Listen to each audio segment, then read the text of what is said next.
অসমৰ কিংবদন্তি গায়ক মহামান্য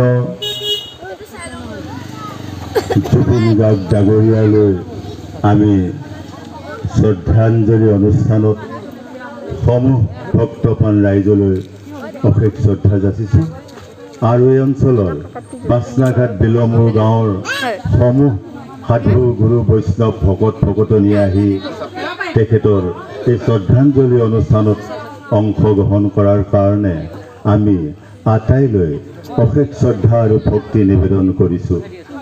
তেখেত অসমৰে নহয় ভাৰতবৰ্ষৰ এজন কিংবদন্তি গায়ক আছিলে। তেওঁ দেশৰ ভিতৰত 40টাকৈ ভাষাত তেওঁ গীত পৰিৱেশন কৰি পৃথিৱীৰ ভিতৰত তেওঁ এজন সু গায়ক হিচাপে পৰিচিত হৈছিলে।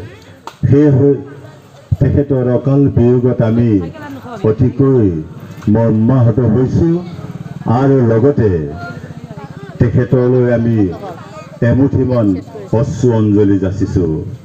সেইকাৰণে মৰমৰ জুবিন ডাঙৰীয়া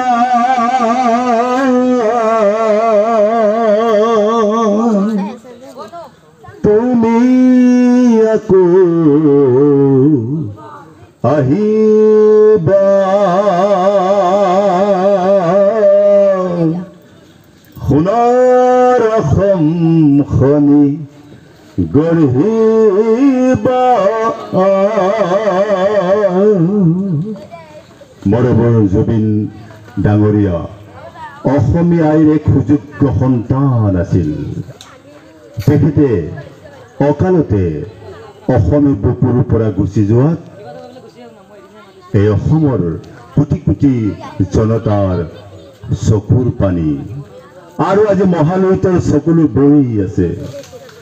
এই মহালয়িতৰ চকুলো অসমীয়াই জীয়াই থকালৈ ই সদায় বৈয়েই থাকিব, বৈয়েই থাকিব, বৈয়েই থাকিব।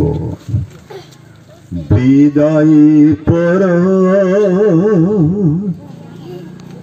আৰু সুধিবি কেতিয়া আহিম ঘূৰি। বিদায় পৰ আৰু সুধিবি কেতিয়া আহিম ঘূৰি,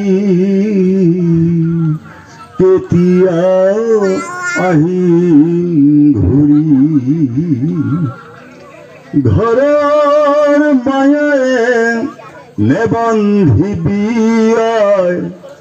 মোৰো যে আছে বহু কাম। ঘৰৰ মায়াৰে নেবান্ধিবি মোৰো যে আছে বহু কাম। মোৰো যে আছে বহু কাম। বিদায় পৰ আৰু সুধিবি কেতিয়া আহিম ঘূৰি, কেতিয়া আহিম ঘূৰি, কেতিয়া আহিম ঘূৰি, কেতিয়া আহিম ঘূৰি। কৃষ্ণ।